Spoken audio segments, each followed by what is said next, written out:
what's good, cannabis investors? I hope you're all doing great, and I want to welcome you back to my channel. If you're new here, my name is Jordan, and today we're coming at you with This Week in Cannabis News from July 22nd to the 28th. Now, before we jump in, if you enjoyed this video or you learned something, please just leave a like on it and subscribe below if you don't want to miss any future videos. Now, try to think of these videos as a time capsule. I've tried to put all the news and facts in one place so that you can watch episodes over time to learn about the evolution of the U.S. cannabis industry, identify top U.S. MSOs that you keep seeing pop up that you think will be worth more in the future than they are now based on their current market caps, and take advantage whenever you feel ready if you wish to do so. But we got some awesome news that we were all very well expecting, but also very happy to finally get it concrete and confirmed as unprecedented support for cannabis scheduling reform revealed by data from the DEA comment period. And so thank you, Headset, for organizing this as of July 23rd. And so obviously the background, we're all well aware of this, how we got to where we currently are. Seems like 42,000 finally got submitted, and many of them happened to be submitted on the final day, interestingly enough. And of course, all these links will be in the comments. But the final analysis, 57% were for outright descheduling. Holy shit, talk about the public being informed, at least on this issue, or at least those who commented, while rescheduling just 35%, and a measly 8% want to keep the status quo alive, which is just disgusting and unfathomable. And so further breakdown here if you wanted to read through it all. And clearly Sam and all these prohibitionists have very little to keep going on after this. And so key themes, if you wanted to pause to read, well, suggested reform, a bit more down here, the push for more comprehensive reform. Don't hold your breath. This is not going to be coming from Schmuck. If anything, it's going to be the Supreme Court deeming that cannabis does not belong in the CSA in the first place. Well, a bit more political context, the rescheduling process, challenges and opportunities, and conclusions. So that's from Headset.io, links in the comments. Well, this is from commondreams.org, basically a write-up on the same thing, highlighting tens of thousands call for outright cannabis descheduling. Decriminalization when it comes to the DOJ's proposal to reschedule cannabis, public opinion could not be clearer. And so that is a huge victory for us, slowly but surely, and I'm sure many people still have no idea that this is even a thing.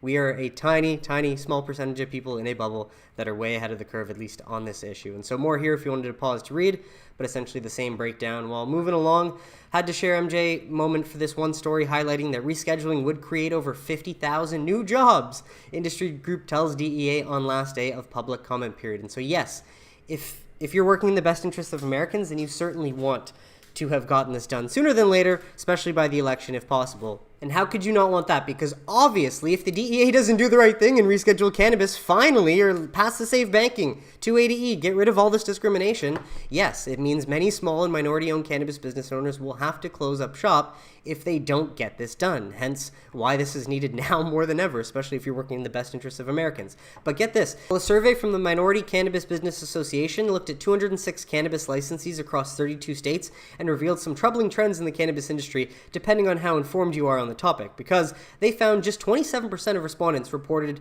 that their operations were profitable. And when you consider that anyone in this industry is discriminated against by the government, unlike any other industry in the US, and are operating with both hands tied behind their backs, can't use bank accounts, and ultimately have the 280 predatory tax scraping them from behind that they never wanted in the first place, that's pretty damn impressive. So I think cannabis speaks for itself, especially highlighting that Americans want to vote for their dollars, and if you've got good operators cutting costs and making profits, some of them are doing it, well, compared to 41% that are breaking even and 36% that are losing money. Whose fault is this? Is it the plant not being a good medicine, or is it all the red tape making it nearly impossible, right? You tell me. And so a bit more down here if you wanted to pause to go through it, but of course, full link in the comments, go through the whole story. Well, do the right thing, highlighting huge news for cannabis rescheduling if this is true. And so this is a comment from admin.law as of July 23rd saying, I received confirmation from someone who worked at the DOJ agency, not the DEA, recently that they do use software of some type to sort duplicate comments so that they can read and respond to them only once. I retract my previous skeptical comments about their tech literacy or illiteracy, and so this is in response to the Dank Informer saying, was about to post my analysis, but the comments are still being approved and the total continues to grow, and I think that's how we hit 42,000. Despite the fact that the comment period ended on Monday, and so take from that what you will, but just wanted to share this as it makes us optimistic that we'll get results sooner than later if they do use some sort of software, which will obviously speed up that process. Well, I had to share this clip from a Spaces on Safe Banking bill with thank you, Rep. Ed Perlmutter, for creating that bill 10 years ago and working hard to try and get it passed, and for being honest on this podcast with Pablo. And so obviously the comments speak volumes, but just going to press play for a few minutes here. Do you think Senator Schumer didn't bring it to a vote in the Senate floor that year in 2023? I I wish I could tell you I had, exact reason. I don't have an exact reason. I think he thought he could add it to something else. There was a lot of talk to add it to the Federal Aviation Authority bill, the FAA bill. Yeah. There was talk of adding it to the NDAA bill. And oftentimes it's easier just to do that. But again, you've got to have all four in agreement. And so you're even though you may have 60 votes in the Senate, you've got a big majority in the House, all of a sudden you're giving one or two people a veto when you do it that way. So sometimes it's very slick, and it happens just boom, just done. But other times, as we've experienced, you can run into a roadblock. So I don't know his reasoning.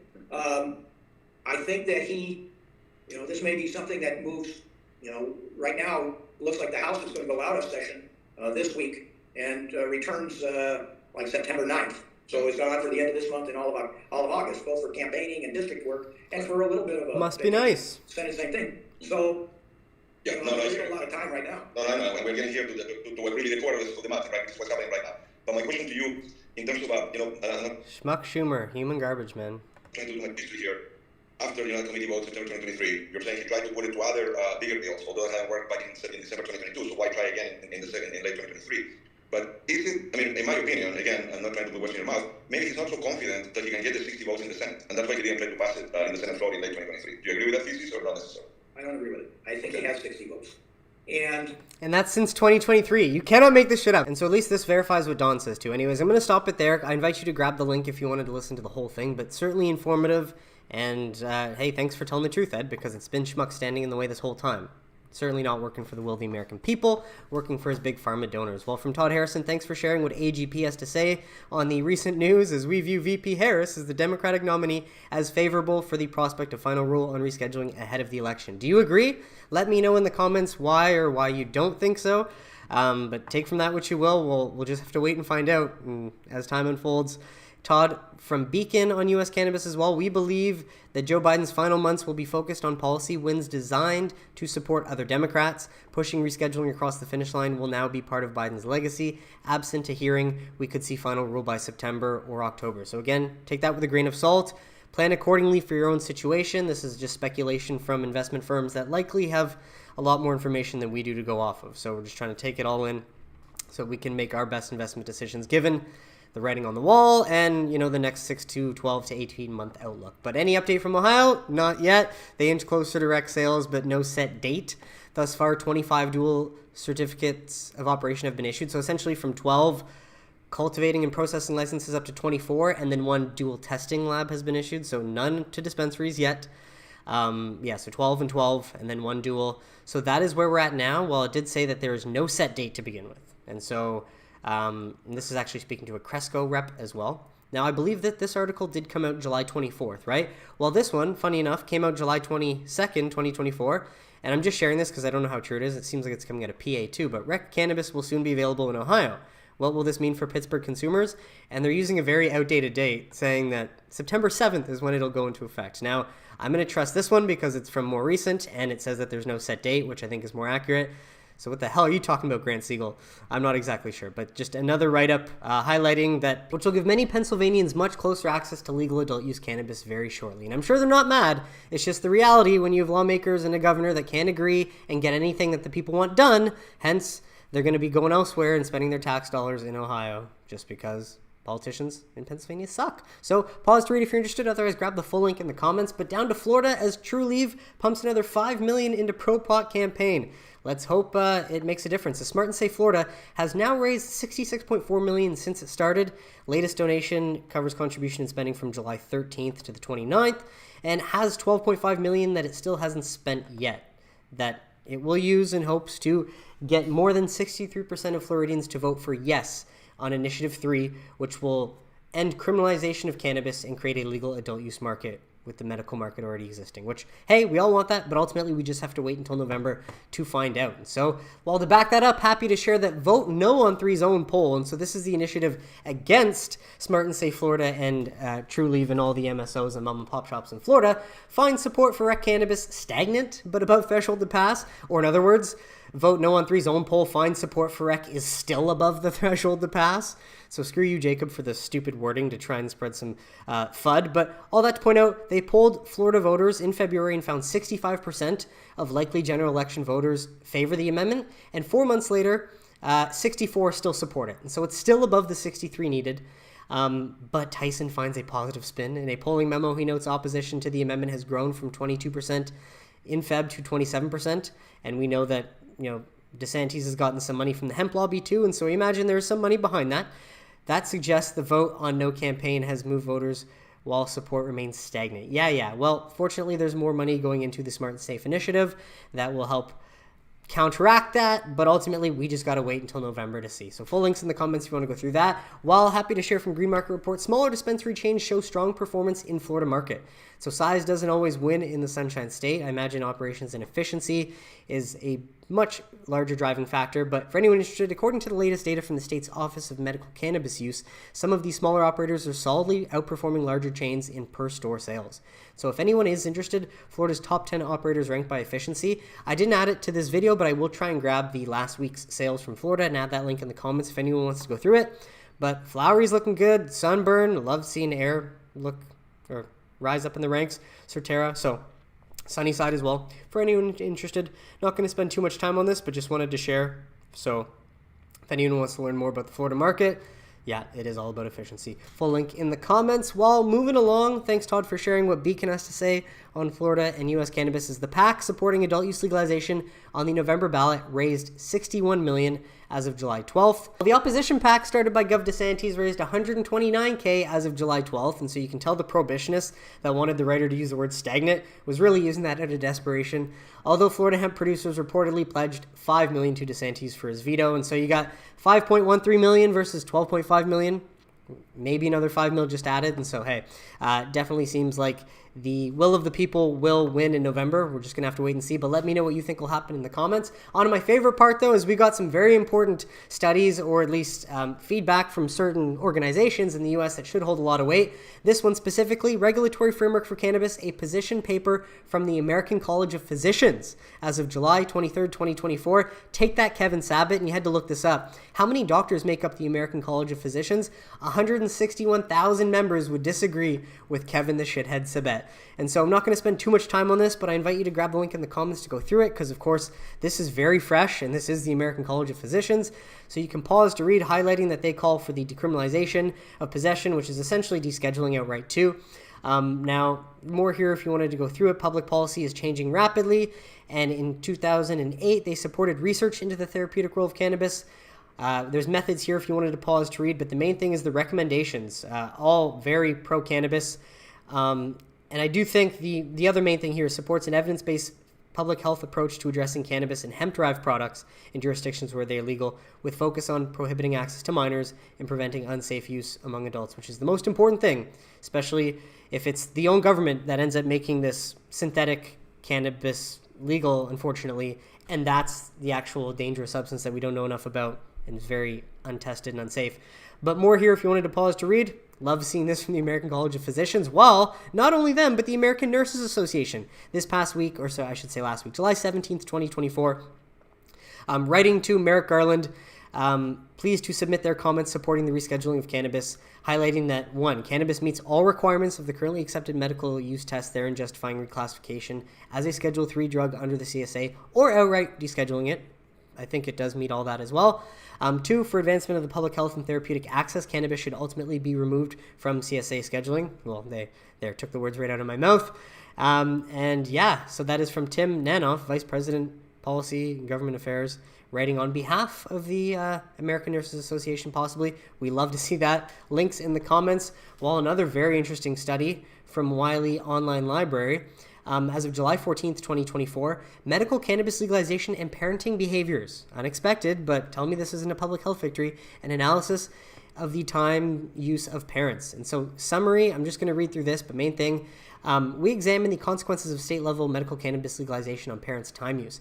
Medical cannabis may increase parenting time by improving parents' health, but only if parents do not abuse cannabis. And so, of course, moderation is key, like everything.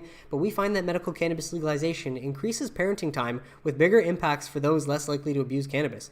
And I'm sure many of you can speak for this, where you smoke a bit of a joint and it just brings you back down to reality. It grounds you. You're like, okay, I'm good. It takes you out of your head. You can be in the moment. And that allows for better quality time with your family, your loved ones, your kids. And it's just like, no shit.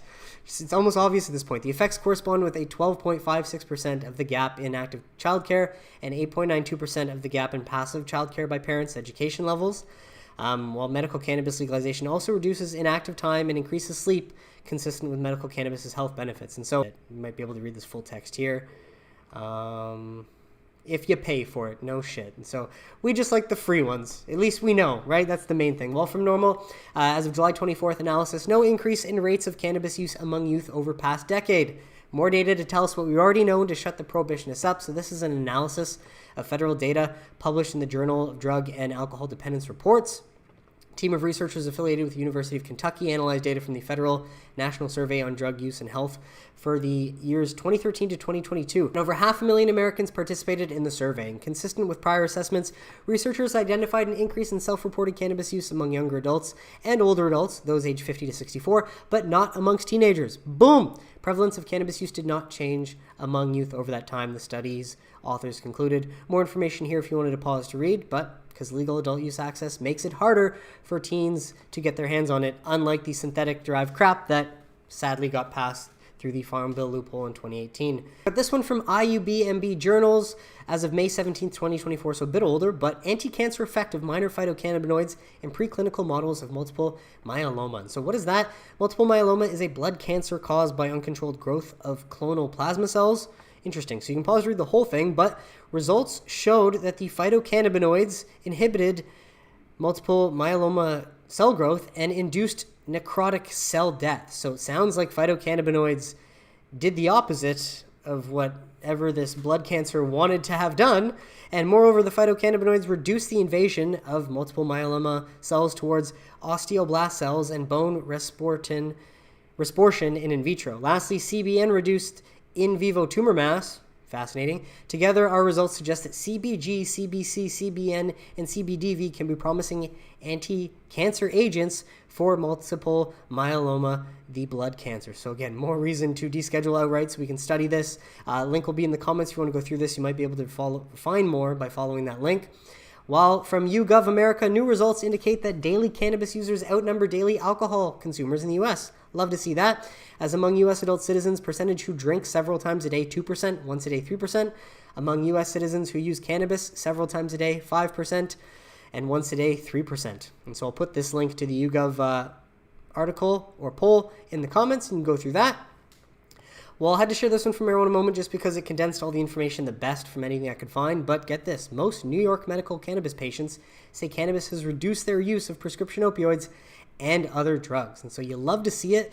Now, this is the official report, and I don't trust anything out of the Office of Cannabis Management, but they did seem to manage to whip together this 40-page report. So maybe they've hired some competent people that know how to actually share new information. But just to highlight, more than 3 in 4 New York State medical cannabis patients say cannabis has allowed them to reduce their intake of prescription drugs.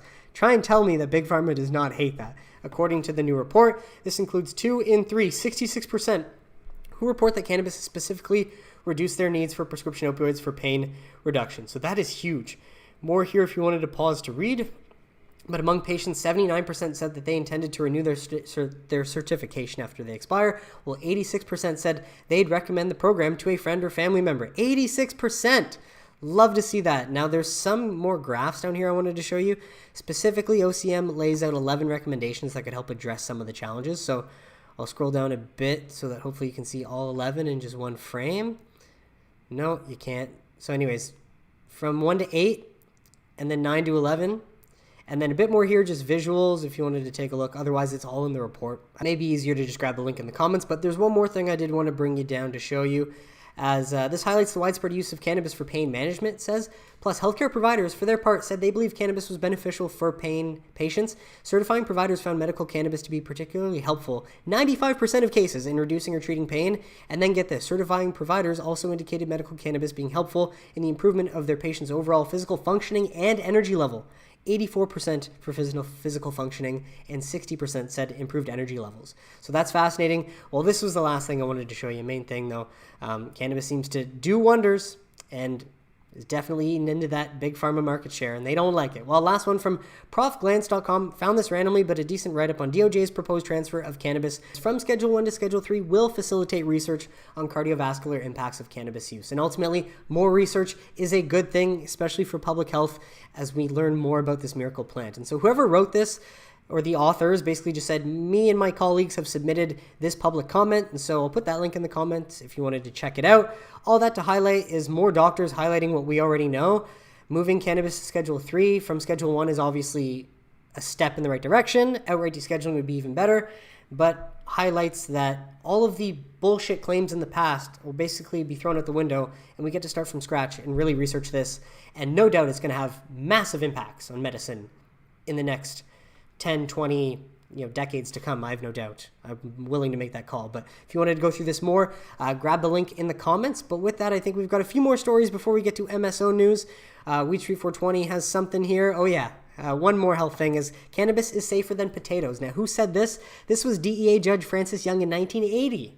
And this was at one point in time in the past when people were challenging the, unconstitutional status quo. And we had the DEA Judge Francis Young in 1980 come out and say, yeah, well, this is the truth. Cannabis is far safer than most foods we commonly consume. For example, eating 10 raw potatoes can result in a toxic response. By comparison, it is physically impossible to eat enough cannabis to induce death. Therefore, cannabis is safer than potatoes, and in its natural form is one of the safest therapeutically active substances known to man. You love to see it. While moving along with MSO news, as Curaleaf announces New York retail expansion with 2 new medical dispensaries and adult use sales at 2 existing stores. So it seems like 4 basically get the ability to sell cannabis. 2 will be med only, but 2 will be adult and med, or at least med converted to adult. So essentially they're going to have 4 stores in New York after this announcement, 2 med, 2 adult use. Existing Curaleaf Plattsburgh and Curaleaf Forest Hill stores will now offer co-located medical and adult use sales, while New Rochester and Syracuse locations will expand the company's retail footprint to 6 dispensaries in New York and 148 nationwide. So more here if you wanted to pause to read about what Curaleaf is doing there. Definitely worth checking out if you are a Curaleaf shareholder. All links will be in the comments. But with that, from Global Newswire, Verano announces the opening of ZenLeaf Fairless Hills, the company's newest affiliated dispensary in Pennsylvania, in a prime new location. And so, again, another state where they're trying to get a dominant footprint for medical only while it's still medical before it goes for adult use. But they're happy to report that this new affiliated dispensary relocated from its former home to a busy thoroughfare with daily traffic of over 17,000 vehicles per day. And as the first medical cannabis dispensary in the city, ZenLeaf Fairless Hills will offer an elevated experience and sort of a first mover's advantage as the only dispensary there. Highlighting as well, Verano's active operations now span 13 states, comprised of 142 dispensaries, almost catching up to Curaleaf, dang, and 13 cultivation and processing facilities with more than 1 million square feet of capacity. And so more here if any of you are interested in what Verano is doing, if you're a Verano shareholder, while links will be in the comments. While Cresco Labs to report second quarter 2024 financial results on August 8th, 2024, before the market opens. And so I forget exactly what day that is. I think it's the Thursday of that week. Monday's the 5th, Tuesday's the 6th, 7th is the Wednesday, and then 8th is the Thursday. From the Dales Report, we've got this interview with Cannabis' SVP of Government Affairs, who joins them to talk rescheduling. And so you can grab this link in the comments, go through it, or you can read Do the Right Things comment. Finally got around to watching this video in full. Completely agree with Adam here. Rescheduling is getting done this year, especially with Harris on top of the ticket. Great insights here. So take that with a grain of salt and plan accordingly for your own situation. I do agree. I think the writing's on the wall, and I think the stage is set. The next 6 to 12 to 18 months is going to be more beneficial for cannabis than ever. And the one reason we can be hopeful of that is because we're not relying on Congress, right? We're essentially relying on the DOJ to do what's already in motion, and then for Kamala to just walk in and read her lines. And then we just got to sell when we're comfortable taking some profits. Well, thanks, Todd, for sharing Viridian on U.S. cannabis. Our best advice is to focus on the fundamentals and invest in companies that do not need Schedule 3 to achieve positive operating cash flow. And keep in mind, off the dome, I forget exactly who that is, but it might be Green Thumb, Cresco Labs that are already producing free cash flow, or at least Cresco will be next quarter. Green Thumb has been. So just look at their balance sheets. Who's the most healthy and who's producing free cash flow from operations already? This is not advice, of course, plan accordingly. But the graph below shows that dramatic gains are still likely, especially when you consider all-time high peaks. The share prices of MSOs, meaning their market caps, were putting them at billion-dollar valuations when they were producing, half of the revenue that they're making now. none of the profit that they're making now, or at least a small amount of the profit, save for Green Thumb, and ultimately just the fact that they were much smaller companies then in 2021 than they are now. They've expanded, opened way more dispensaries, have grown their consumer base, grown their market share. So, the future is very bright, pretty self-explanatory. Lots of room to go from here, to go from 7.49x up to 24.13x after rescheduling, after 280E is gone, and after everything plays out. Well, thank you, MSOX, for sharing, as short interest is apparently the lowest level in the last 11 months. As of July 15th, the number of shares shorted outstanding is 13.1 million, down from 14.7 at the end of June. So I'll put this link to fintel.io if you wanted to check that out in the comments, but also just checking Shortdata.ca, largest short positions, Canadian Securities Exchange. And for the MSOs that are still stuck on here, not TerraSend or Curaleaf, I believe, at least someone covered big on TrueLeaf, or covered a certain amount of outstanding shares short. Still a lot seem to be out there, but some covering. Well, it seems juicy. They're still shorting the heck out of that. Links in the comments if you want to grab that. Well, some more state news. As I shared this in my last week's video, this is essentially a recap of what I shared last week. So no update yet, but highlighting that Michigan lawmakers propose merging medical and rec cannabis licenses, because obviously what you find out is that they both sell the same product, right? The female cannabis plant, which is the medicinal THC, comes out of rec adult use and comes out of medical dispensaries. And so Michigan, one of the states to get to this point first, because they created, or they offered, a lot of equal access to opportunity and made it competitive with many licenses. And so since they've given lots of access and the market is flourishing, now they've realized they don't need the medical sector, because the medical is the rec, and this is the first state to kind of get there and want to do this. And so why combine the two? Efficiency and remove unnecessary layers of regulation. What would the merger mean for businesses with a medical license? Should just mean that they become adult use dispensaries ultimately, right? What does this mean for rec business license holders? Shouldn't change much. And so does this impact medical cannabis card holders? If anything, card holders should just get a discount for being an OG card holder. And that would make the most sense to me. But the most important thing I did find here that I wanted to share with y'all, if passed, when would the merger occur? Is there a lead time? And so the bill's drafted, still lots of work to get through it, but the new law would become effective in approximately March 2025. So March of next year. At that point, the combination of the acts would occur in March 2026. So I will update you as we move along, but it's definitely far out, March 2025 of next year, before this would go into effect in any sort of way. So you can pause to read the rest. Otherwise, full link is in the comments. Well, from the Minnesota Post, rec cannabis license application period finally opens in Minnesota 14 months after legalization. So you love to see it, especially when the target date for a commercial adult use market is, I think, August 2025, which would be, just a little over a year away. Some of the first applications for social equity businesses include permission to grow cannabis plants as soon as this fall, though retail sales aren't expected until the spring. And so the spring at least moves it up from the summer of next year, and that's promising. But again, sadly, what we've seen, anything social equity branded, is more or less done to try and put more money in regulator or, state officials' pockets, and, less actual equal access to opportunities for businesses. So we'll see what happens if the racket continues in Minnesota, or if we see some sort of actual good model come out of it. So more here if you wanted to pause to read, but still very early on. And how precious are these early licenses? You can pause to read to find out. Links are in the comments. Well, from Green Market Report, Pennsylvania's Cannabis Coalition says there's still a path for adult use legalization. Yeah, this is the last PA story I'm going to share, because last week I shared one saying, well, PA's hopes are now in the gutter because of whatever reason. Now their hopes are back up, whatever. Thanks, John Schroyer. You have not been very credible as a source for some of your claims in the past, so just going to share this as is.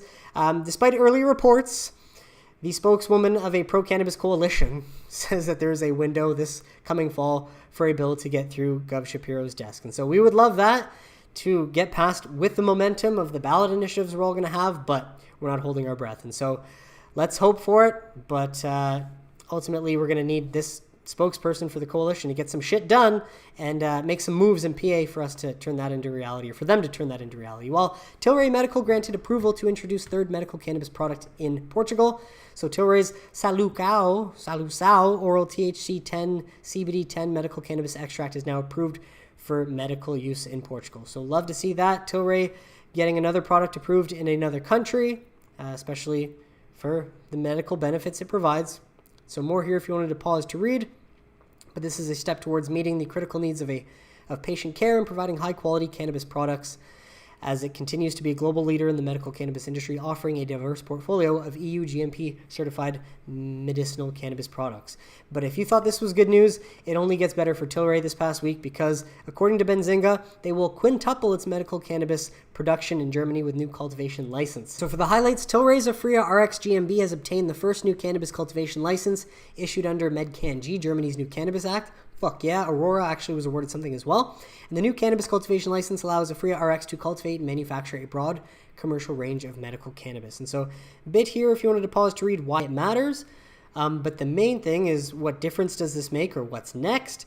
With the new cannabis license, Tilray can fully utilize and maximize its growing capacity while it expands its genetics to 31 approved strains from the previously approved 3 strains. Well, this is the actual press release from Tilray, so just figured I would share it, mainly because they have a much more humble headline or highlight here, saying that the new cultivation license allows for 5x production increase and new strains to enhance patient access across the country. So take from that what you will. Definitely a big win for Tilray and Aurora, and this is still one of the only LP that I do own currently. But nonetheless, you can pause to read if you're interested. It's highlighting sort of the same stuff there, though, that we just saw in the last story.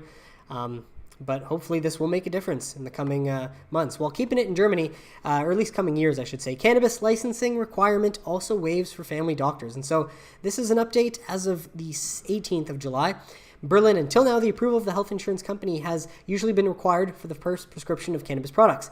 In the case of subsequent prescriptions, only for product change. Now the Federal Joint Committee has determined the qualifications under which the prescribing doctor does not have to obtain approval from the health insurance company, and general practitioners were also included. And it seems like they've added a lot of possible ailments where you don't have to get the prescription and they can just recommend it. Now, correct me if I'm wrong, I could be interpreting this incorrectly, but let me know in the comments. So it seems like in the case of doctors who hold the specialization, or additional designation, the GBA assumes that they can conclusively assess the requirements for a pain or for a cannabis prescription.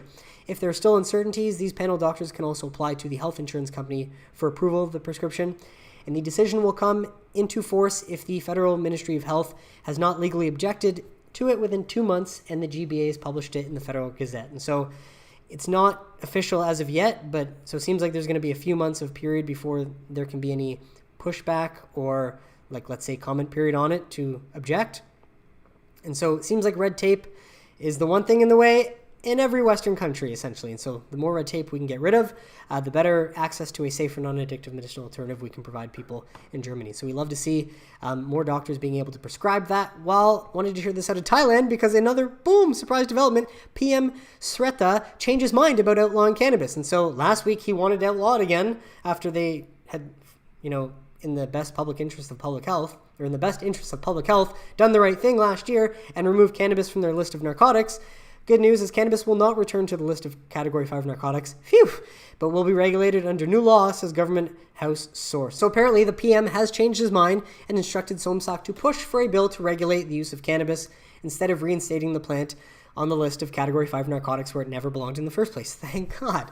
So the aim of the bill should be to ensure cannabis is used for medical purposes, research, and for certain products. It can be used for a number of things, but main highlight is that back and forth, cannabis is not going back on the list of scheduled narcotics, which it never belonged in the first place, meaning the new status quo is staying alive in Thailand. Fuck yeah. Huge public health victory there. Well, last story I had to share from Marijuana Moment, because it was, again, the only one that published it, highlighting what likely the Farm Bill loophole was originally intended for, how we can use hemp and the male cannabis plant for many industrial uses. But get this, EPA awards $6.2 million to fund project promoting hempcrete and other agricultural-based building materials. Fuck yeah, this is great news.